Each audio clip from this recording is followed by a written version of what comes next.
Hello everyone, it's me JP from UniqueTutorials. Today in this video I'll show you how to convert Microsoft PowerPoint file into Microsoft Word file in any Windows computer. So without further more delay, let's begin. So firstly, just open the Microsoft PowerPoint.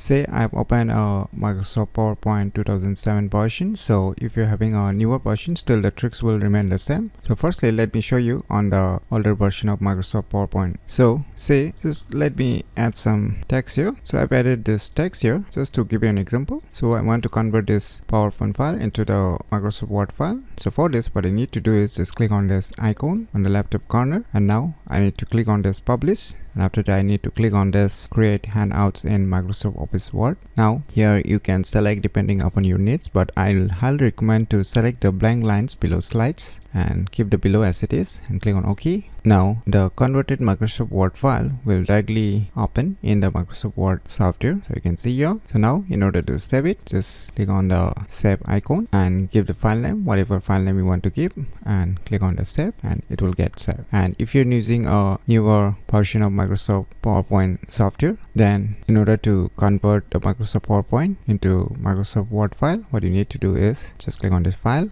click on this export. Now we'll see here similarly create handouts. Just click on it. Now click on this create handouts and you will see the similar options. So select the blank lines below slides, which I will recommend you. Click on OK. Now it will automatically get open in the Microsoft Word, and now click on the save and you can save it like before. So by using this method, you can easily convert Microsoft PowerPoint file into Microsoft Word file in any Windows computer very easily. So if you never known about these cool tricks, then you should definitely give it a try. So if you find this video tutorial useful, please click on the thumbs like button, and if you're new to our channel, click on the subscribe button, and lastly, thanks for watching.